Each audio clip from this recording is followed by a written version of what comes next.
Welcome students, my channel विज्ञान world आपके लिए नई वीडियो के साथ रेडी है। तो स्टूडेंट्स, आज हम करेंगे साल्ट्स में सबसे पहला टॉपिक आता है साल्ट फैमिली। क्या आता है स्टूडेंट्स? Salt family. पिछली वीडियो में हमने अपना पीएच का टॉपिक कंप्लीट किया था। उसके बाद कुछ साल्ट्स दिए हुए हैं आपकी बुक में, तो साल्ट फैमिली आता है सबसे पहला टॉपिक। साल्ट फैमिली क्या होती है स्टूडेंट्स? कि ऐसी फैमिली जिसमें किसी भी सॉल्ट में एनायन या कैटायन कॉमन हो, कि नहीं भी दो या दो से ज़्यादा सॉल्ट्स में एनायन या कैटायन कॉमन हो। स्टूडेंट्स, इस साल्ट फैमिली के टॉपिक पे आपकी बुक में एक्टिविटी दी हुई है, एक बार उसको देखते हैं। ये देखिए स्टूडेंट्स, इसमें क्या कह रहे हैं। कुछ साल्ट्स दी हुई हैं आपको: potassium sulphate, sodium sulphate, calcium sulphate, magnesium sulphate, copper sulphate, sodium chloride, sodium nitrate, sodium carbonate and ammonium chloride. तो आपको बोला हुआ है कि इन सभी साल्ट्स के फॉर्मूले लिखें। राइट द फॉर्मूले ऑफ साल्ट्स गिवन बिलो। ठीक है, एक तो आपको इन सब के फॉर्मूले लिख। इसके बाद आपको क्या करना है कि जो भी सॉल्ट दिए हुए हैं, तो मैंने आपको बताया था कि सॉल्ट कोई भी एसिड प्लस बेस के कॉम्बिनेशन से बनता है। तो ये पूछ रहे हैं कि इन सभी सॉल्ट्स में कौन कौन से एसिड और बेस हैं। और थर्ड क्वेश्चन पूछा हुआ कि इनमें साल्ट फैमिली आप फाइंड आउट करें कि कितनी साल्ट फैमिली है। साल्ट फैमिली मैंने अभी बताया स्टूडेंट्स आपको कि salts having the same positive and negative radicals are said to belong to same salt family. तो देखिए स्टूडेंट्स, यहाँ पे सॉल्ट फैमिली हम फाइंड आउट करेंगे। तो सबसे पहले जो जो सॉल्ट दिए हुए हैं हम उनको नोट डाउन कर लेते हैं। तो एक तो जैसे पोटेशियम सल्फेट है, मैं आपके थोड़ा सा कि टाइम कंज्यूम ज़्यादा ना हो, ओनली फॉर्मूले लिख देती हूँ। आप नेम जो है आप बुक से देख लीजिएगा। तो देखिए पहला है सबसे पहले पोटेशियम सल्फेट। मैं बोल रही हूँ, मेरा बोलना ध्यान से सुनिए। पोटेशियम सल्फेट का बनेगा K2SO4, क्योंकि इसकी वैलेंसी 2 है और इसकी 1 है। तो K2SO4। सोडियम सल्फेट बनेगा Na2SO4। उसके बाद कैल्शियम सल्फेट है CaSO4। फिर मैग्नीशियम सल्फेट बनेगा MgSO4।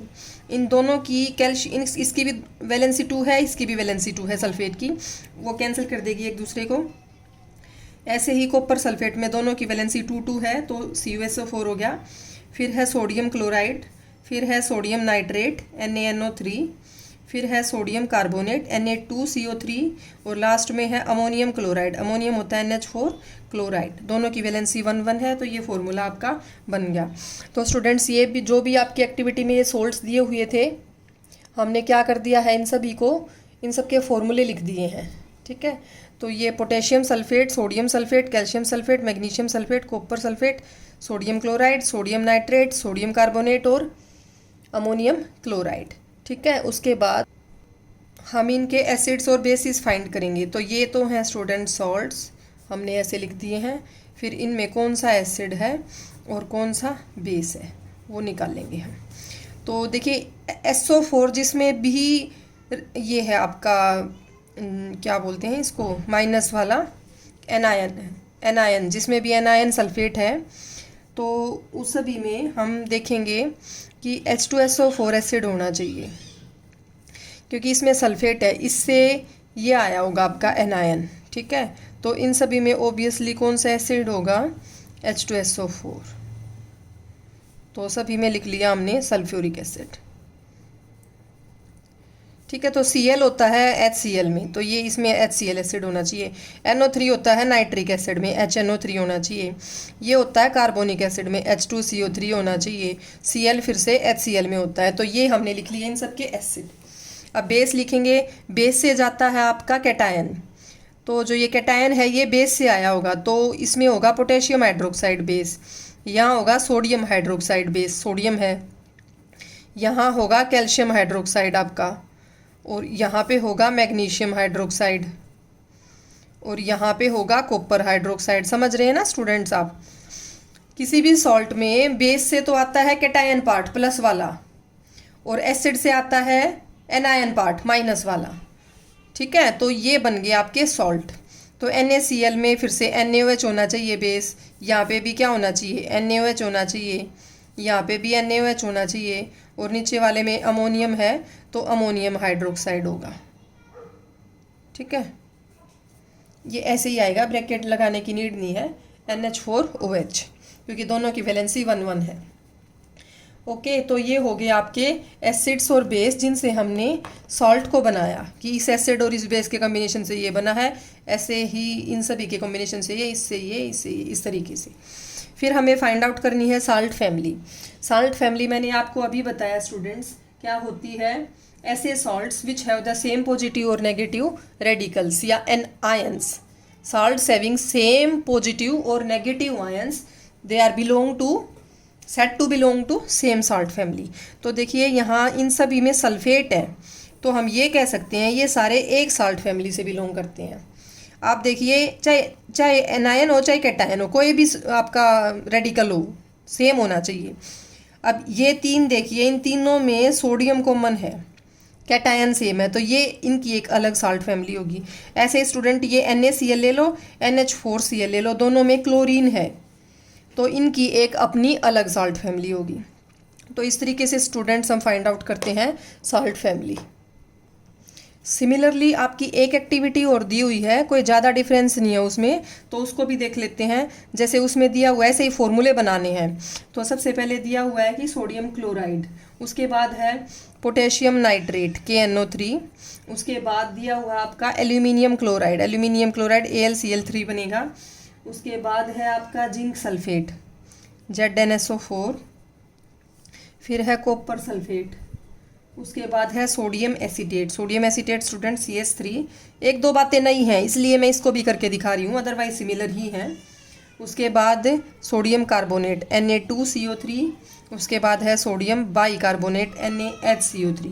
तो ये कुछ सॉल्ट्स इसमें भी दिए हुए हैं। सिमिलरली लाइक दिस एक्टिविटी, इसमें भी आपको एसिड और बेस फाइंड आउट करने हैं। तो ये ओबियसली HCl से बना होगा, इसमें एसिड होगा HNO3, इसमें भी HCl होगा, इसमें H2SO4 होगा, यहाँ पे भी यही सल्फ्यूरिक एसिड होगा, और यहाँ पे कौन सा होगा स्टूडेंट, यहाँ होगा CH3COH, एक एसिटिक एसिड होता है, ये थोड़ा सा वीक एसिड है, ये होगा।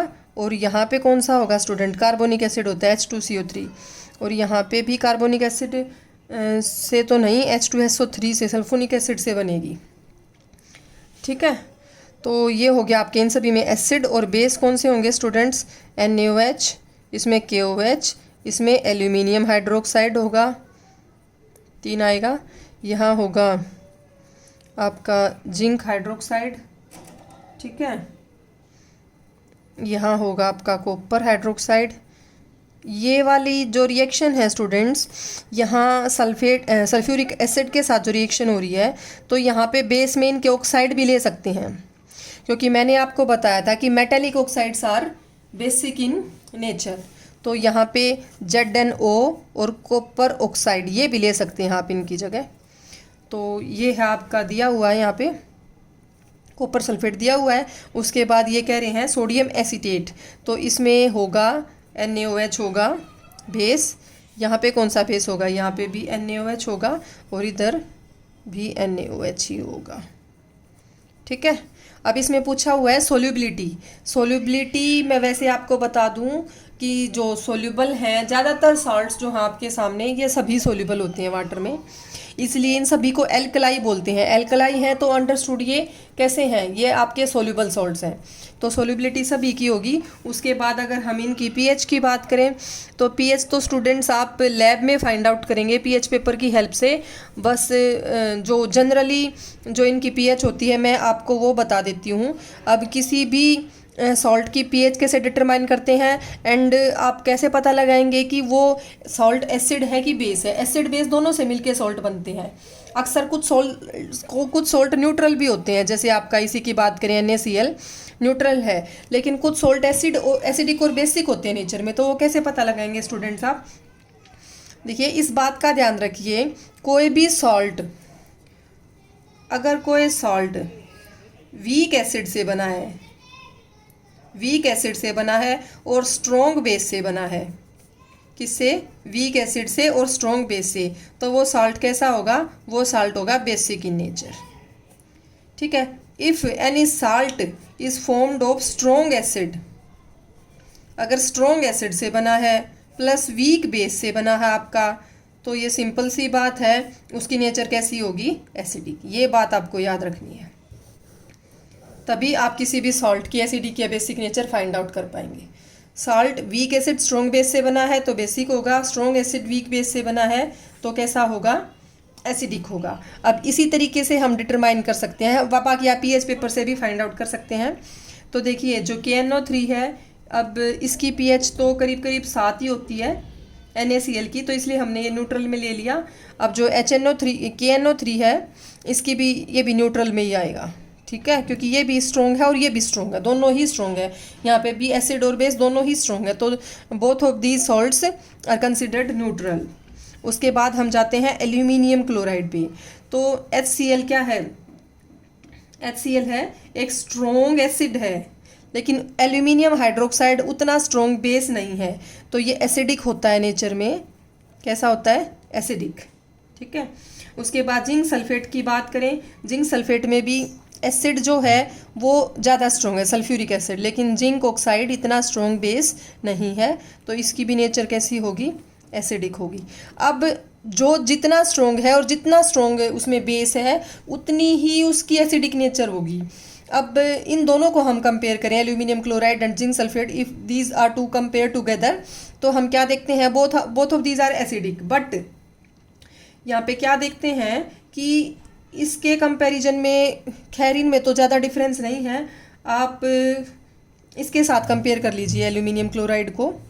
एल्यूमिनियम क्लोराइड में HCl है और एल्यूमिनियम हाइड्रोक्साइड है, तो ये जो है ये ज़्यादा स्ट्रॉन्ग एसिडिक नेचर है इसकी इन दोनों के कंपैरिजन में, ठीक है, समझ गए। तो उसके बाद आता है एसिटिक, ये सोडियम एसीटेट, एसिटिक एसिड और सोडियम हाइड्रोक्साइड से बना है, तो इसमें बेस स्ट्रॉन्ग है, एसिड वीक है, weak acid plus strong base, तो इसकी नेचर हो जाती है स्टूडेंट बेसिक। ये भी कैसा बताया मैंने, बताया नहीं क्या, एसिडिक है, ठीक है। यहाँ पे भी स्ट्रॉन्ग क्या है, बेस है, उतने ये वीक एसिड है यहाँ पे, तो ये सभी भी बेसिक हो जाएंगे, ठीक है। तो इस तरीके से स्टूडेंट्स हम इनकी पीएच फाइंड आउट करेंगे, इनकी जो है acidic basic behaviour find out करेंगे, और हमने सॉल्ट फैमिली फाइंड आउट कर ली। ये आपकी दी हुई है एक्टिविटी, ये 2 एक्टिविटी आपकी हमने कवर कर ली हैं। उसके बाद आता है एक काफ़ी इम्पोर्टेंट प्रोसेस है, क्लोर एल्कलाई प्रोसेस। हम सबसे पहला सॉल्ट लेते हैं सोडियम क्लोराइड। कुछ सॉल्ट्स हम पढ़ेंगे जिसमें सबसे पहला सॉल्ट है सोडियम क्लोराइड। सोडियम क्लोराइड होता है NaCl students, NaCl is abundantly used in kitchen, ठीक है। अब NaCl का आपको सबको पता है कि गांधी जी ने भी जो दांडी मार्च की थी अपनी इंडिपेंडेंस से पहले, तो उस टाइम पे भी NaCl का काफ़ी रोल था। इसका आप ये कह सकते हो कि आज़ादी की लड़ाई में भी काफ़ी रोल है, आप अपनी सोशल साइंस में पढ़ते होंगे, ठीक है। तो ये इम्प्योरिटीज़ इसमें होती हैं और ये मिलता है सी में, ठीक है। अब उसके बाद आता है सोडियम क्लोराइड से एक क्लोर एल्कलाई प्रोसेस होती है। अब वो क्लोर एल्कलाई प्रोसेस क्या है उसको समझिए आप। देखिए इसमें होता है कि सोडियम क्लोराइड को हम लेते हैं और सोडियम क्लोराइड का हम करवाते हैं electrolysis in presence of electricity की प्रेजेंस में ही होता है इलेक्ट्रोलाइसिस। तो वाटर जैसे इसमें से पास करेंगे, अब ये एक्वस होगा, तो क्या देखेंगे हम कि यहाँ पे आपका बन जाएगा सोडियम हाइड्रोक्साइड। क्या बन जाएगा, सोडियम हाइड्रोक्साइड, साथ में क्लोरीन गैस निकलेगी और उसके साथ में हाइड्रोजन गैस भी निकलेगी, ठीक है। अब यहाँ पे एक तो बन रही है क्लोरीन, क्या बन रही है, क्लोरीन, ये एक बेस है, एल्कलाई बोलेंगे। तो इन दो की फॉर्मेशन हो रही है। Due to formation of this alkali and this chlorine the whole reaction is called chlor alkali process. Chlor alkali process, ये इंपॉर्टेंट है काफ़ी, क्लोर एल्कलाई प्रोसेस बोलते हैं स्टूडेंट्स इसे, ओके। तो ये होगी आपकी सोडियम क्लोराइड से प्रोसेस। अब देखिए ये इलेक्ट्रोलाइसिस हम कैसे करेंगे। अब इसमें देखिए मैं आपको थोड़ा सा बता देती हूँ कि कोई भी इलेक्ट्रोलाइसिस होता है तो इस तरीके से होता है कि आपने कोई भी बीकर ले लिया, बीकर में आप 2 इलेक्ट्रोड्स लगाएंगे, कोई भी आप इलेक्ट्रोलाइसिस करवा लो कहीं पे भी, बेसिक जो प्रिंसिपल है वो यही है। इनको आप बैटरी से जोड़ देंगे, पॉजिटिव नेगेटिव टर्मिनल। पॉजिटिव वाला हो जाएगा आपका एनोड और नेगेटिव वाला हो जाएगा आपका कैथोड। सॉल्यूशन ले लिया आपने। सॉल्यूशन आप किसका लेंगे? सोडियम क्लोराइड का, क्योंकि उसी से आप क्लोर एल्कलाई प्रोसेस करवा रहे हैं। ठीक है, तो आप क्या देखेंगे यहाँ पे? आप देखेंगे कि नेगेटिव जो अपोजिट चार्जेस होते हैं वो एक दूसरे को अट्रैक्ट करते हैं। आपने पहले पढ़ा हुआ होगा कि positive negative charges attract each other and positive and negative repel each other. ठीक है, सेम जो चार्जेस हैं वो एक दूसरे को रिपेल करते हैं। तो अब देखिए यहाँ पे NaCl है और वाटर है। तो वाटर में कौन से आयन्स होते हैं? Hydrogen ion plus hydroxide ion. Similarly NaCl contains sodium ions and chloride ions. These two are negative charge ions called anions and these two are called cations. ठीक है, cations move towards opposite charge that is cathode and anions move towards anode. ये आप समझ जाइए बात को अच्छे से कि जो यहाँ पे आप देख रहे हैं कि ये cations ये जाएंगे किस पे? कलेक्ट कहाँ होंगे? ये पॉजिटिव चार्ज के हैं, ये तो जाएंगे कैथोड की तरफ और ये दोनों जाएंगे एनोड की तरफ। आप सॉल्यूशन में इनको दिखा भी सकते हैं। ठीक है, तो ये सेपरेट हो जाएंगे आयन्स इस तरीके से। आयन जैसे ही सेपरेट होंगे तो फिर क्या बन जाएगा आपका? NaOH बन जाएगा। यहाँ से क्लोरीन गैस अलग से सेपरेट हो जाएगी और हाइड्रोजन गैस भी बनेगी यहाँ पे। तो क्लोरीन को निकाल सकते हैं हम क्योंकि एनोड पे मिल जाएगी वो अकेले। आप अगर हाइड्रोजन की बात करें तो हाइड्रोजन के अपने अलग से यूजेस हैं। देखिए एक बार, ये देखिए स्टूडेंट्स, आप इन्होंने दिखाया हुआ है ये काफ़ी अच्छा, तो आप एक बार इसी को देख लीजिए। सॉल्ट से कैथोड पे हाइड्रोजन गैस निकल रही है। अगर गैसेस की बात करें, एनोड पे क्लोरीन रिलीज़ हो रही है और सोडियम हाइड्रोक्साइड साथ में बन रहा है। तो important products from the chlor alkali process से ये 3 इंपॉर्टेंट प्रोडक्ट बन रहे हैं। तो स्टूडेंट्स NaOH का तो आपको जैसे पता है डीग्रीजिंग में इस्तेमाल होता है। ये सोप्स और डिटर्जेंट बनते हैं। सोप्स डिटर्जेंट अक्सर सोडियम के ही सॉल्ट होते हैं, पेपर बनाने में, आर्टिफिशियल फाइबर बनाने में। और डीग्रीसिंग मीन्स मतलब ग्रीस चिकनाई हटाने के लिए सोडियम हाइड्रोक्साइड का यूज़ होता है। क्लोरीन का आपको पता है वाटर ट्रीटमेंट में पॉलीविनाइल क्लोराइड से बनता है। डिसइंफेक्टेंट्स मतलब जो क्लींजिंग प्रोडक्ट्स होते हैं वो भी बनाने के लिए इसका इस्तेमाल होता है। स्विमिंग पूल्स में पानी को ही जर्म फ्री रखने के लिए। क्लोरोफ्लोरोकार्बन आपको पता है ग्रीन हाउस इफेक्ट होता है जिससे रेफ्रिजरेटर से AC वगैरह में यूज़ होता है ये। तो ये भी क्लोरीन भी इसका एक इंग्रेडिएंट है। पेस्टिसाइड्स बनाने में क्लोरीन का यूज़ होगा, तो आप ये ज़रूर थोड़ा सा लर्न कीजिएगा इसे। हाइड्रोजन भी ऐसे ही हाइड्रोजन से अमोनिया बनती है। अमोनिया क्या है? NH3। तो हाइड्रोजन उसका एक मेजर कॉन्स्टिट्यूएंट है, फ्यूल में इस्तेमाल होती है हाइड्रोजन। ठीक है, मार्गेराइन भी होता है, जैसे एक यूँ कह लो आप कि जो बटर होता है उसका सब्स्टिट्यूट है, तो फैट फ्री कहते हैं इसे। तो ये जो है वहाँ पे भी उसमें भी होती है। तो इन दोनों से HCl भी बना सकते हैं आप, जो कि क्लिंजिंग स्टील्स और ये सब में यूज़ होता है। और NaOH और क्लोरीन से मतलब ये बेस है और ये क्लोरीन है। हम अगला टॉपिक ही करेंगे ब्लीचिंग पाउडर। ब्लीचिंग पाउडर बनता है इसे हाउस होल्ड ब्लीचेस या फैब्रिक्स को ब्लीच करने के इस्तेमाल में जो आता है। तो ये था स्टूडेंट्स हमारा पहला टॉपिक, सॉल्ट्स में कॉमन सॉल्ट जो हमने पढ़ा है। और कॉमन सॉल्ट में काफ़ी इंपॉर्टेंट प्रोसेस है ये क्लोर एल्कलाई प्रोसेस। तो स्टूडेंट्स अभी जो ब्लीचिंग पाउडर है और जो आपके जो बाकी साल्ट बचे हुए हैं वो हम नेक्स्ट वीडियो में कवर करेंगे। तो students at last my same topic, तो आपको अगर मेरे पढ़ाई हुए से कुछ समझ आ रहा है, आप कुछ सीख पा रहे हैं, तो मेरी वीडियोस को लाइक, शेयर और सब्सक्राइब ज़रूर कीजिएगा।